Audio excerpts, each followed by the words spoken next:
تو گویا کہ زمانے جاہلیت سے پہلے بھی وہ جو ایک پرمپرا روایات جو آ رہی تھی، جو تراث سے انہیں جو چیزیں ملی تھی، ٹریڈیشن سے جو چیزیں اہل عرب کو ملی تھی، وہ ان کی ذات کے اندر، خون کے اندر پیوست تھا ان کے یہ عہد و وفا. کوئی واقعہ حضرت اسماعیل علیہ السلام؟ حضرت اسماعیل علیہ السلام کا ایک واقعہ، سب سے بڑا تو واقعہ یہی ہے کہ انہوں نے یہ کہا تھا کہ ستجدونی انشاءاللہ من الصابرین، کہ آپ مجھے صبر کرنے والوں میں سے پائیں گے. اور واقعی صبر کر کے انہوں نے دکھایا، یعنی چھری چل جانا اور پھر بھی صبر کر لینا، جو وعدہ کیا انہوں نے پورا کیا. اس کے علاوہ حضرت اسماعیل علیہ السلام کے بارے میں آتا ہے کہ ایک دفعہ انہوں نے کسی سے کوئی لین دین کیا، لین دین کے بعد وہ شخص کہا کہ میں ابھی آتا ہوں، اور وہ جا کر کے ذرا بھول گیا. مشغولیت کوئی بھی ہوتی ہے، کوئی بات آدمی بھول جاتا ہے.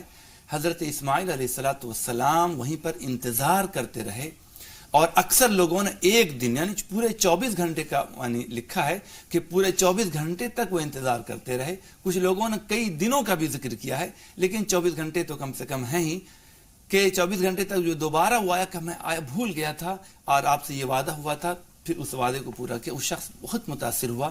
اور اسی طرح کا واقعہ آگے چل کر کے بعثت سے پہلے نبی کریم علیہ السلام کے ساتھ بھی پیش آیا. عبداللہ بن ابی الحمصہ ایک شخص تھا، انہوں نے کہا کہ بایعت النبی صلی اللہ علیہ وسلم، کہ میں نے نبی کریم علیہ السلام سے ایک معاملہ کیا تھا. معاملے میں کہا کہ بقیت لی بقیت، کچھ چیزیں میرے لیے باقی رہ گئیں، تو میں نے وعدہ کیا کہ میں ابھی لے کر آتا ہوں کسی جگہ سے.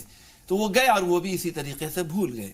اور جب وہ ان کو یاد آیا تو جب وہ آئے تو 3 دن گزر چکے تھے. نبی کریم علیہ السلام کو دیکھا کہ وہیں پر آپ انتظار کر رہے ہیں.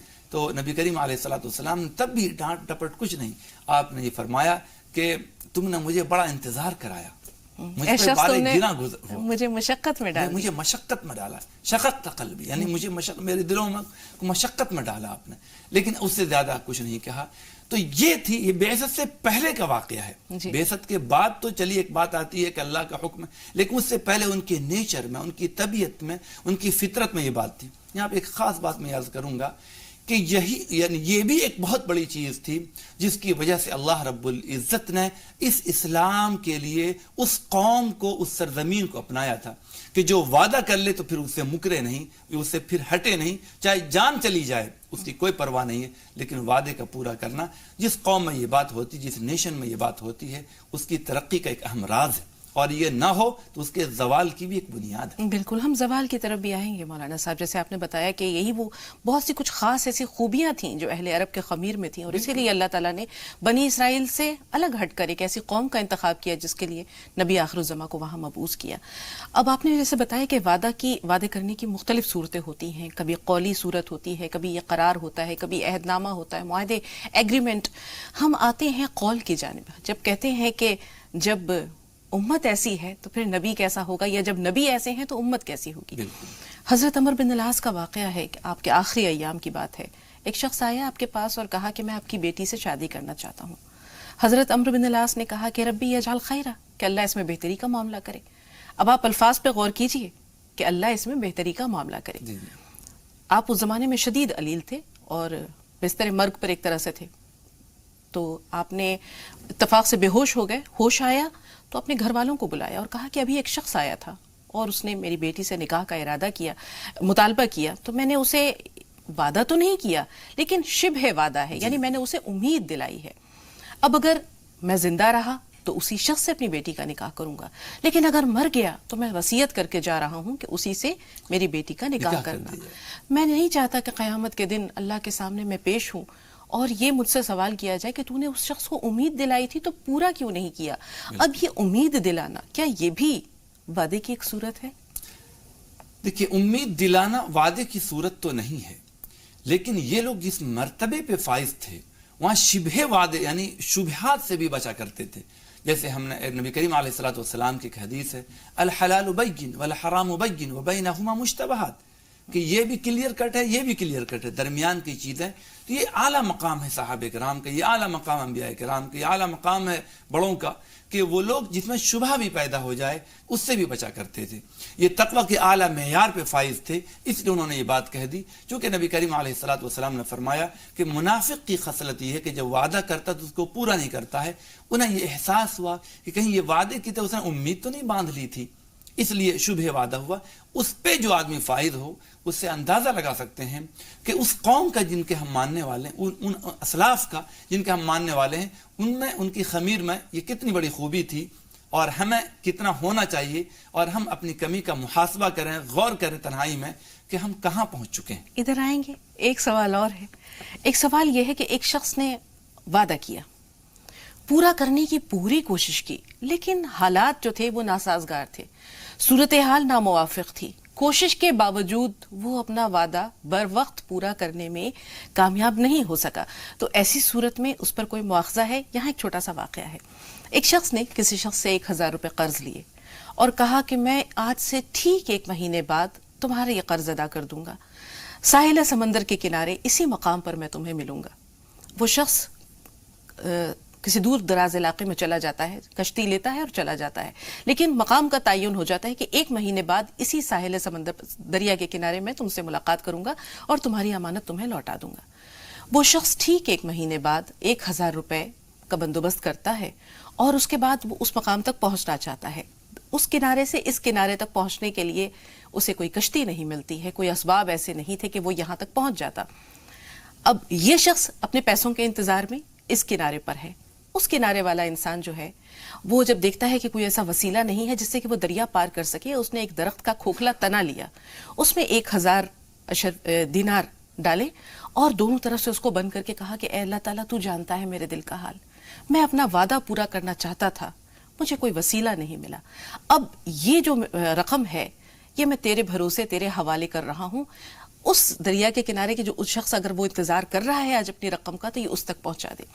یہ تیرتا ہوا لکڑی کا تنا، پیڑ کا تنا پہنچ جاتا ہے لب دریا پر۔ وہ شخص جو انتظار کر رہا تھا اس آدمی کو تو نہیں اس نے پایا، لیکن اس نے دیکھا کہ یہ کیا چیز ہے، کھولا، اس کو تو 1000 دینار تھے اس نے وہ رقم اپنے پاس رکھ لی۔ اب اس شخص کو یہ خوف ہوا کہ میں نے اللہ کے حوالے کر تو دیا، نہ جانے اسے ملا کہ نہیں ملا۔ اس نے پھر 1000 روپے دینار کا بندوبست کیا اور اس کے بعد اگلے مہینے پہنچتا ہے، اس شخص کو تلاش کرتا ہے اور کہتا ہے کہ یہ تمہاری رقم ہے۔ اس نے کہا کہ نہیں، مجھے 1 مہینے پہلے 1000 دینار لب دریا کے یہاں مل گئے تھے، کنارے دریا کے۔ تو اس نے کہا کہ وہ میں نہیں بھیجے تھے، میرے پاس کوئی وسیلہ نہیں تھا کہ میں تم تک پہنچ سکتا، تو میں نے اللہ کو گواہ بنا کر کہا تھا کہ یہ رقم فلاں شخص کو مل جائے۔ تو اگر ایسی صورتحال آج ہوتی ہے کسی شخص کے ساتھ تو کیا اس پر کوئی مواخذہ ہوگا؟ دیکھیے، قرآن کریم اس سلسلے میں ہماری رہبری کرتا ہے۔ قرآن کریم کہتا ہے لا یکلف اللہ نفسا الا وسعها، کہ انسان کو اس کی وسعت سے زیادہ مکلف نہیں بنایا گیا۔ تکلیف ما لا یطاق، جس چیز کی انسان کو طاقت نہ ہو اس کا زیادہ مکلف نہیں بنایا گیا۔ انسان کی ذمہ داری ہے کہ اپنی بھرپور کوشش کرے، یہاں تک اس کا مواخذہ ہے، لیکن اگر اس کوشش کے باوجود اگر کمی رہ گئی تو اللہ رب العزت بہت درگزر کرنے والا ہے، اللہ درگزر کرتا ہے۔ انسان کے ذمہ ہے اپنی بھرپور کوشش کرنا۔ دیکھیے، آج کل جو لوگ لین دین کرتے ہیں، ایک جگہ سے کہیں پیمنٹ آنے والی، ہم نے ان سے وعدہ کر لیا ہے کل پچھلے یعنی فرائیڈے کو پیمنٹ آ جانی تھی، ہم نے کہا کہ آپ کو ہم منڈے کو دیں گے۔ اتفاق سے ٹیکنیکل پرابلمس آتی ہیں، بہت کچھ دقتیں آتی ہیں، تو آگے منڈے تک وہ ہم بھی کو بھی پیمنٹ نہیں آ پائی اور اسے ٹیوزڈے یا 1-2 دن اور بھی لگ گئے یا کوئی فالٹ آ گیا اس میں۔ تو انسان نے پوری کوشش کی۔ ایسے موقع کے لیے شریعت ہمیں یہ بات بتاتی ہے کہ ہم اس کی اطلاع دے دیں ان کو کہ ہم نے یہ وعدہ کیا تھا لیکن کچھ ٹیکنیکل پرابلمس کی بنا پہ ایسا ہو گیا۔ اچھا، وہ ایسے لوگوں کو پہچانے جاتے ہیں کہ کون آدمی وعدے کا سچا ہے، کون ایسا ہو سکتا ہے، چونکہ سامنے والا بھی اس بات کو جانتا ہے، لیکن جس آدمی کی فطرت میں کوئی تبدیلی آتی وہ بھی پہچانا جاتا ہے۔ اگر ہم اپنی جگہ پہ سالڈ رہیں، قرآن کریم کا یہ سب وعدہ پورا رہے کہ اپنے وعدوں کو پورا کرو، ان العہد کان مسئولا الذین ينقضون عہد اللہ من بعد میثاقہ، کہ جو لوگ اپنے عہد کو توڑتے ہیں اس کے پر وعید بیان کی گئی ہے۔ اگر ان سب باتوں کو ذہن میں رکھے تو سب مسائل حل کر دیتا ہے۔ تو اگر انسان نے بھرپور کوشش کی ہے تو اس کے بعد اگر کچھ ہو تو اس کا مواخذہ نہیں ہے، اور لیکن اگر کوشش میں کمی رہ گئی تو اس کا مواخذہ اللہ بالکل لے گا، اور اس عہد کے بارے میں کل قیامت میں اللہ پوچھے گا، کیونکہ ان العہد کان مسئولا، عہد کے بارے میں، عہد و پیمان کے بارے میں خدا کل قیامت کے دن ہم سے پوچھے گا۔ اب حالات حاضرہ پہ نظر ڈالتے ہیں مولانا صاحب، ہم دیکھتے ہیں عالم بالا میں تمام ارواح نے اللہ تعالیٰ سے عہد کیا تھا، جی، وعدہ الست۔ بالکل۔ اب وہ وعدہ آج ہم بہت بڑی تعداد ایسے لوگوں کی ہے جو کہ وعدہ فراموش کر بیٹھے ہیں۔ لوگ کہتے ہیں وہ وعدہ ہی کیا جو وفا ہو جائے، وہ قرض ہی کیا جو ادا ہو جائے۔ اب آج اگر ہم دور حاضر پر نظر ڈالتے ہیں تو وعدہ خلافی ایک عام سی چیز بن گئی ہے، اور رسول پاک صلی اللہ علیہ وسلم نے فرمایا ہے کہ امت کے زوال کی ایک اہم وجہ یہ ہے کہ وہ اپنے وعدوں کو پورا نہیں کریں گے، اور اللہ تعالیٰ ان پر ایسے لوگوں کو مسلط کر دے گا جو ان پر ظلم اور جبر کریں گے۔ آج پوری دنیا میں عالم اسلام کی جو کیفیت ہے وہ آپ کے سامنے ہے، تو اس پسماندگی کے، اس شکستگی کے، اس ذلت و رسوائی کے دیگر اسباب میں کیا ایک اہم سب وعدہ خلافی بھی ہے؟ بالکل، اس میں بلا شبہ اس میں کوئی یعنی کسی طرح سے کہنے میں کوئی عار نہیں کہ وعدہ خلافی، دیکھیے اس کے ہمیشہ دو پہلو ہوتے ہیں، جیسے ایک اپوزٹ سائڈ۔ نبی کریم علیہ الصلوۃ والسلام نے جب یہ بیان کیا، قرآن کریم نے بیان کیا کہ وعدہ کا پورا کرنا اتنا اہم ہے، اس سے خود بخود یہ معلوم ہوتا ہے کہ نہ کرنے سے عذاب، وبال، مصیبت، تکلیف، پریشانی آئے گی۔ دیکھیے جیسے آپ نے ایک مثال دی حضرت عمر رضی اللہ تعالیٰ عنہ کا، کہ جب انہوں نے ایک وعدے کو پورا کیا، اس کا امپیکٹ کیا پڑا اس شخص پہ کہ وہ ایمان کے سے برابر ہوئے، ایمان قبول کر لیا۔ اگر کوئی آدمی وعدہ خلافی کرے گا، اس کا امپیکٹ کیا پڑے گا کہ اپوزٹ سائڈ میں جائے گا۔ صلح حدیبیہ کے موقع پر نبی کریم علیہ الصلوۃ والسلام سے جو معاہدہ ہوا تھا کہ اگر کوئی شخص مکے سے آئے گا تو ہم اس کو واپس کر دیں گے، اور مدینے سے کوئی مکے جائے گا تو واپس نہیں کریں گے۔ یہ اگرچہ بالکل رسول اللہ کے اور لوگوں کی طبیعت کے خلاف تھا، لیکن امن شانتی کے لیے کہ جنگ بند ہو جائے، نبی کریم علیہ الصلوۃ والسلام نے اس کو سوچا کہ کسی طرح وہ زیادہ ضروری ہے، آپ نے یہ وعدہ کر لیا۔ ابھی پورا ایگریمنٹ طے بھی نہیں پایا تھا کہ ابو جندل آتے ہیں اسلام، اور بیڑیاں پیروں میں لگی ہوئی ہوتی ہیں، لہو لہان ہیں، وہ آگے کہتے ہیں کہ میں اسلام لا کر کے آپ کی خدمت میں آیا ہوں، لیکن نبی کریم علیہ الصلوۃ والسلام نے کہا، انہوں نے کہا کہ نہیں، یہ تو وعدہ کی خلافی ہے، آپ واپس کیجئے۔ ان کا ابھی تو عہد پورا بھی نہیں ہوا ہے، ابھی عہد تو پورا ہونے دو۔ درخواست کی، آپ نے بہت ساری کنونس کرنے کی کوشش کی، لیکن ان کہا کہ نہیں، پھر بھی آپ نے انہیں واپس کر دیا۔ آپ اندازہ لگائیے، کیا نبی کریم علیہ الصلوۃ والسلام کو شخص محبت نہیں تھی؟ پوری محبت تھی، لیکن یہ جانتے تھے کہ اگر ہم ایک شخص کے ساتھ ایسا کریں گے، اور پھر اللہ نے دعائیں بھی دی اور بعد میں چل کر کے آسانیاں بھی پیدا ہوئیں، تو اگر ہم اس طرح کرتے ہیں تو ہم ترقی کرتے ہیں۔ ان آسانیوں کی طرف ایک چھوٹا سا واقعہ اور بھی ہے، حضرت ابو جندل کے واقعے کے ساتھ ایک شخص اور تھے جو ابو بصیر نام تھا ان کا، جی، اور ان کے ساتھ بھی یہی تھا کہ وہ مکے سے مدینے کی طرف آئے۔ رسول پاک صلی اللہ علیہ وسلم نے کہا کہ ہمیں لوٹانا پڑے گا کیونکہ ہم وعدہ کر چکے ہیں۔ تو انہوں نے واپس مکے جانا گوارا نہیں کیا، وہ کہیں جا کر ادھر کے آس پاس کی وادیوں میں چھپ گئے۔ انہوں نے کچھ لوگوں کو اپنے ساتھ اکٹھا کر لیا، اور قریش کے جو لشکر تھے، مشرکین مکہ کے جو لشکر، جو تجارتی قافلے تھے، ان پہ چھاپا ماری شروع کر دی، اور تنگ آ کر وہاں کے مشرکین مکہ نے جو ہے وہ کہا کہ ہم یہ جو شرط ہے اس کو ہم فسخ کر رہے ہیں، اس کو ہم جو ہے نامنظور کر رہے ہیں۔ تو آپ یہ دیکھیے کہ اللہ نے آسانیاں کیسے پیدا کی۔ رسول پاک نے اپنے وعدے کو نہیں توڑا، لیکن حالات ایسے ہوئے کہ انہوں نے اپنی شرط واپس لینی پڑی۔ اس لیے ہمیں اپنی ثابت قدمی کے ساتھ اللہ کے حکموں پر، رسول اکرم صلی اللہ علیہ وسلم کے حکموں پہ عمل کرنا ہے۔ راستے ہموار ہوتے ہیں، دیر سویر لگتی ہے، لیکن راستے ہموار ہوتے ہیں۔ لیکن کردار میں جو کمی ہے، آج لوگ وعدے کی پاسداری بھول گئے ہیں، وعدے کی اہمیت کو فراموش کر بیٹھے ہیں، اور اس کے نتیجے میں جو اللہ تعالیٰ نے کہا ہے کہ ہم تم پر ایسے ظالم شخص لوگوں کو مسلط کر دیں گے جو تم پر ظلم کریں گے، جبر کریں گے، تمہیں پریشان کریں گے۔ تو آخر کیوں ایسا لوگ ان چیزوں سے سبق کیوں نہیں سیکھتے؟ کیوں وعدوں کا پاس و لحاظ کیوں نہیں ہے؟ کیوں قول و قرار کی پابندی کیوں نہیں؟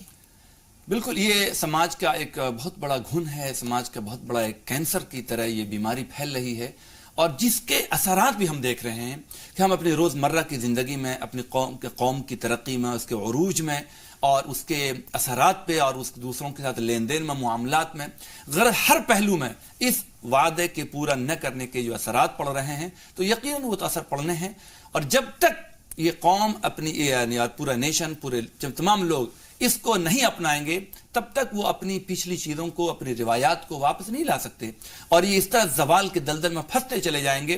دیکھیے، ایک دفعہ دو دفعہ تک تو آدمی کسی طرح ایڈجسٹ کر لیتا ہے، لیکن بار بار اگر یہ وعدہ خلافی ہوتی ہے تو پھر اس کے ساتھ ہمارا رشتہ خراب ہوتا ہے، لین دین خراب ہوتا ہے۔ آئندہ اگر ہم کوئی اچھا موقع بھی آتا تو ہم اسے یاد نہیں رکھتے ہیں، پھر وہ زوال کی طرف چلے جاتے ہیں، پھر ہم دوسری چیزوں میں لگ جاتے ہیں کہ اعتراضات کرتے ہیں، طرح طرح کی باتیں، ایسا نہیں ہے، ویسا نہیں ہے۔ لیکن ہمیشہ یہ بات کہی جاتی ہے کہ محاسبہ، اپنے آپ کا محاسبہ کرنا، ہم میں کیا کمی ہے، ہم میں کیا غلطی ہے، اور ہم کہاں غلط کر رہے ہیں، تو اس کا محاسبہ کرنا اسلام نے بہت بار بار یہ حکم دیا ہے کہ اپنا محاسبہ کرنا۔ دیکھیے، اللہ تعالیٰ کے وعدے کا ہم ہر دن کہتے ہیں، ہر نماز میں کہتے ہیں، ایاک نعبد و ایاک نستعین، اے اللہ ہم تیری ہی عبادت کرتے ہیں. عبادت کا مطلب صرف ماتھا ٹیکنا نہیں, روزہ رکھ لینا نہیں, بندگی کرنا. مطلب تمام ہر لمحے پر, ہر قدم پر, ہر سیکنڈ میں ہم تیرے حکموں کے خلاف نہیں جاتے. وعدہ تو ہم یہ کرتے ہیں اور اپنی زندگی ہم اس کے خلاف کرتے ہیں, گویا اپنی زبان سے ہم اس کے حکموں کی نافرمانی کر رہے ہیں. لیکن احتساب کا شعور کہاں ہے مولانا صاحب؟ 5 وقتہ شعور کو نماز پیدا تو کرنے ادا کی ضرورت ہے. یہ کون کرے؟ کیونکہ ہر انسان اپنے آپ کو درست سمجھتا ہے. جب وہ اپنا محاسبہ کرتا ہے تو اسے اپنے اندر کی کمیاں نظر نہیں آتی. وہ آئینہ کہاں سے لائے جو انسان کو اس کی خرابیاں یا خامیاں دکھائے؟ آئینے کے لیے قرآن اور حدیث ہمارے سامنے ہے. اگر دیکھیں بہت سے لوگ قرآن کریم پڑھنا جانتے ہیں, احادیث پڑھنا جانتے ہیں, تو ان سب چیزوں کا مطالعہ اگر رکھیں, نہیں تو کم سے کم آج کل تو آڈیوز آتی ہیں, وہ سب چیزیں سنی جائیں, اور نہیں تو جیسے اس طرح کے پروگرام آتے ہیں. پھر علماء کی بھی ذمہ داری بنتی ہے. ہم جو بڑے لوگ ہیں اپنے گھر میں تربیت کی ضرورت ہے, جو لوگ جانتے ہیں سمجھتے ہیں, اپنے بچوں کو, اپنی نسلوں کو اس بات کو کنوے کریں, سمجھائیں, تو آہستہ آہستہ جو چیزیں چلی گئی ہیں وہ واپس آ سکتی ہیں. لیکن ایک شعور بیدار کرنے کی, جاگرکتا پیدا کرنے کی ضرورت ہے. اگر یہ چیزیں پیدا کی جائیں گی تب وہ چیزیں آئیں گی, اور اگر نہیں تو پھر زوال کی طرف اور قوم ایک دم دھستی چلی جائے گی. آپ وہ دیکھیے کہ ترقی یافتہ قوموں کے جب آپ عادات اور خصائل پہ نظر ڈالیں گے تو آپ دیکھیں گے کہ وہ تمام خوبیاں جو رسول پاک صلی اللہ علیہ وسلم کے اصحاب میں موجود تھیں وہ آج دیگر قوموں نے اپنا لی ہیں, اور مسلمان ان خوبیوں سے, ان شعار سے خالی نظر, اور اس کا فائدہ بھی انہیں مل رہا ہے. بالکل دنیا میں بھی ترقی ہے, ایک پہچان ہے, عزت ہے. تو یہ چیزیں ہمارے پاس بھی آ سکتی ہیں, بشرطے کہ جیسے آپ نے کہا اول تو شعور پیدا کیا جائے, دوسرے کردار سازی, اس کی بہت ضرورت ہے. مولانا صاحب کبھی موقع ملا انشاءاللہ تو جانیں گے کہ کردار سازی کے لیے کیا کوششیں کی جا سکتی ہیں, اور اس کا پہلا درجہ کیا ہے, اور بتدریج اس کو کس طرح آگے بڑھایا جا سکتا ہے. چھوٹے بچوں کو جو ہم لین دین کی بات کرتے ہیں وہیں سے تربیت کی جائے, کہ ہم نے کسی سے وعدہ کر لیا ہم تمہیں چیز دلائیں گے اور نہیں دلایا تو اس بچے نے سمجھا یہ کوئی اہم چیز نہیں ہے. وعدہ نہ کیجئے, وعدہ کیجئے تو اس کو پورا کیجئے. العیدۃ دین, نبی کریم علیہ السلام نے فرمایا کہ وعدہ قرض ہے. جس طرح قرض کی ادائیگی واجب ہے, ضروری ہے, اس طرح اس وعدے کا پورا کرنا ضروری. تو چھوٹے لیول سے ہم شروع کریں, بڑے لیول پہ ایک بہت بڑا چینل یہ کر کے ہم اس کے ذریعے سوچیں کہ نہیں, چھوٹے لیول سے. یہ بہت بڑی بات ہے مولانا صاحب. 2 کالرز ہیں ہمارے ساتھ. سالار بھائی پہلے آپ سے مخاطب ہیں, فرمائیے سوال کیا ہے. السلام علیکم. وعلیکم السلام ورحمۃ اللہ. باجی سوال یہ ہے کہ مجھے یہ جاننا چاہتا ہوں کہ قسم میں اور وعدے میں کیا فرق ہے, کیونکہ جب میاں بیوی کا جھگڑا ہوتا ہے تو ایک قصوروار رہتا ہے اور ایک بے قصوروار رہتا ہے. جو قصوروار رہتا ہے وہ کہتا ہے کہ میں وعدہ کرتا ہوں آج کے بعد میں ایسا کام نہیں کروں گا, تو دوسری پارٹی اس کو بولتی ہے کہ تمہیں اللہ کی قسم کھانا ہے یا قرآن کی قسم کھانا ہے. تو اس میں فرق کیا ہے وعدے میں اور قسم میں؟ ٹھیک ہے سالار بھائی, اچھا سوال ہے. عبدالقدوس صاحب آپ بتائیے آپ کا سوال کیا ہے. جی السلام علیکم. وعلیکم السلام ورحمۃ اللہ وبرکاتہ. جی بھائی. میرا ایک سوال ہے کہ جو ہم سنت نمازیں پڑھتے ہیں تو فرض نمازوں میں تو سورہ فاتحہ کے بعد سورہ نہیں ملاتے ہیں, سنت نمازوں میں کیا سورہ فاتحہ کے بعد جو ہے سورہ ملا سکتے ہیں؟ ملانا ہے کیا؟ اور مطلب بسم اللہ شریف پڑھنا اس کے ساتھ, مطلب سورہ فاتحہ کے بعد جو سورہ ملائیں گے اس میں بسم اللہ شریف پڑھنا ہے کیا؟ ٹھیک, 2 کالرز اور ہمارے ساتھ ہیں. کوثر صاحبہ پہلے آپ سے مخاطب ہے, روشن صاحبہ آپ سے بھی بات کریں گے, تھوڑا سا انتظار. جی کوثر صاحبہ فرمائیے. جی ہماری بچی کے رشتہ ابھی ہم لگا رہے ہیں, شماب نام ہے. یہ رشتہ کیسا رہے گا ذرا مولانا صاحب سے پوچھنا ہے, ابھی فائنل تو نہیں ہوا ہے. ہاں لیکن وہ یہ جاننا چاہ رہی ہیں کہ رشتہ کیسا رہے گا, کچھ آپ نشانی بتائیے. کیا لڑکا کیسا ہے بھائی آپ کی مرضی کے مطابق ہے, لڑکی خوش ہے, رضامند ہے؟ جی جی جی جی سب ٹھیک ہے. پھر آپ استخارہ کریں, باقی تو مولانا صاحب بتائیں گے. روشن صاحب آپ بتائیے آپ کا سوال کیا ہے. میرا یہ سوال ہے جی, ایک تو میرے پاس کوئی چیز تھی زیور چھپا ہوا, تو وہ میرے شوہر نے پوچھا یہ کس کا ہے, میں نے کہا میرا ہے.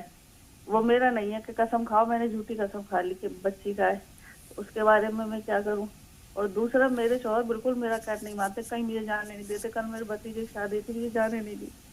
وہ خود ہر جگہ جاتے ہیں, کوئی بات نہیں سنتے. میں کل سے بہت رو رہی اسی بات سے. روشن صاحبہ کل آپ نے بتایا کسی کی شادی تھی, کس کی شادی تھی؟ بھتیجے, میرے بھتیجے کی. آج شادی ہے, کل ہلدی تھی, مجھے جانے نہیں دیا, خود سب جگہ جاتی. کیوں نہیں جانے دیا آپ نے ان سے پوچھا؟ بس کہتی کوئی مت جائے گا وہ کہیں بھی رشتہ دار. کیا وہ آپ پہ شک کرتے؟